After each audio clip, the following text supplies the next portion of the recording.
Hi guys, I am excited to be back, and today I wanted to cover something that we talked about this morning on our team call, and it sort of came up in many different ways uh, as one starts to strive to achieve more than maybe they thought it was possible. Often we kind of have to reevaluate what we believe ourselves to be, and many of us don't believe that we are anything special. We are sort of, we come from average backgrounds, we come from average families, so we kind of think we are fairly average.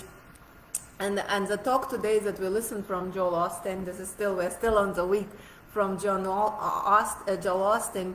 We talked about the fact that you have your physical DNA and you have your spiritual DNA, and spiritual DNA overrides your physical DNA, meaning that your work on your spirit, which I think part of your character, your self-improvement, your intellect, all of this is affecting your soul and your spirit. Your work on your soul and your spirit is actually overrides the natural DNA that you've inherited from your family. And so the whole concept of the talk was that we're not defined by who we are raised if we don't let it to be our definition, right? And so really it's our spiritual essence that define us, and our spiritual essence is perfect because we're a creation of God, and God doesn't create junk, right? And so I really kind of like that idea. I think we may be given a better start or less than a better start based on the families we come from, the circumstances we come from.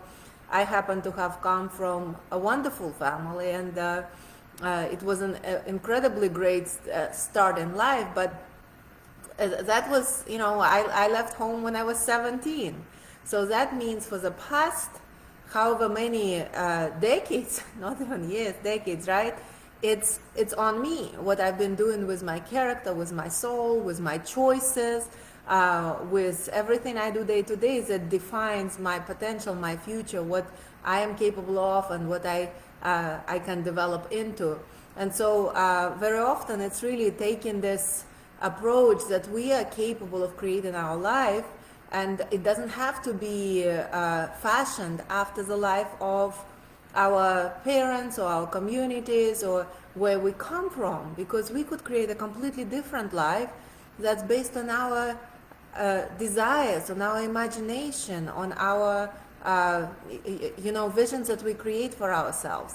And so I just kind of ask this question, whether you think you are special.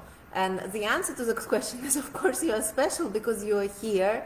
And if you think about the chances of you getting here are very, very slim, because, during the insemination process, there's like 30 million cells that are competing for insemination, and only one made it and made it into you. If it didn't made it, it would have been a different person, a different human. But also, if you think about it, just the miracle of a cell, of a tiny little thing that you can't even see, have that very orderly development, right? It grows, it develops one organ after another, and they all function in a perfect order for your life to flow through it, right? All of the things interact. And if you think, that's the best proof of the divinity being your source of creation. Because if you think about it, anything chaotic, accidental, if you throw stuff together, it never becomes a perfect system, right? It's never orderly, it's never, systematic, it never cooperates or works very well. But if you sit down and, come up with a very step-by-step, orderly way to do something, you basically engineer or create something, then it will function well, and it work together well, and it will interact well, and it will support each other. But it's never accidental. So the whole idea of us being the masterpiece of God is because we are created as such a perfect system, in terms of our physical being, and of course the spiritual and soul is something we can't even comprehend. But that altogether makes us incredibly special, very, very, very unique. And so if you understand that, then you talk to yourself differently.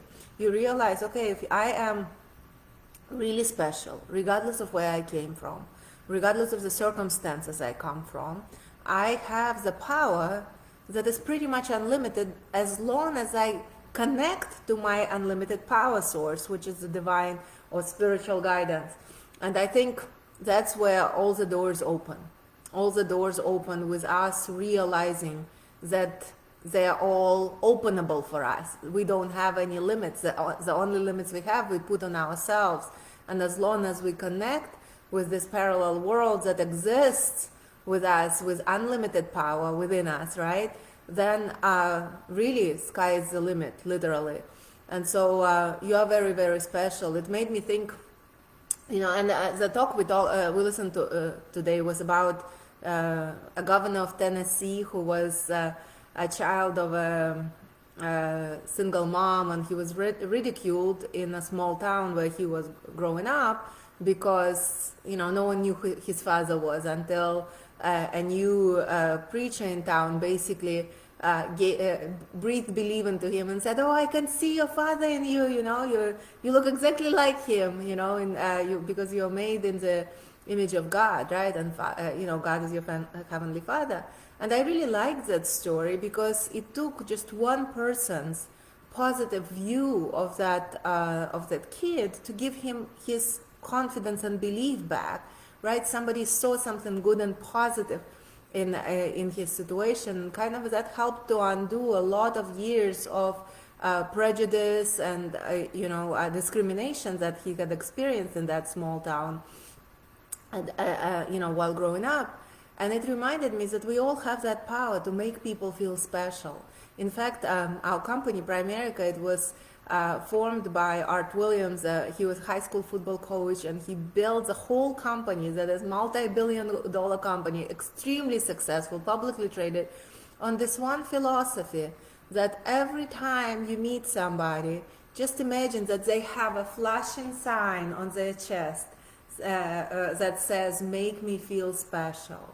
All of us have this need to make ourselves feel special, right? And so it's we can do it to ourselves by what we believe and we say and we think about ourselves, but we also have this incredible power to make other people feel special by seeing the light within them, seeing the goodness within them, seeing the and affirming great things about their character.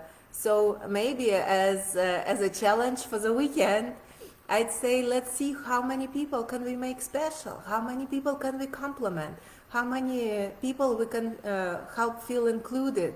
It could be your own family, it could be your spouse, it could be your kids, it could be anybody in our immediate surrounding. But if we are purposeful about making people feel special, about seeing the need that everybody has inside themselves to be made feel special, then I think it would be a great weekend. It would be something wonderful that we would have done by trying to recognize the light within ourselves and others. So hopefully that helps.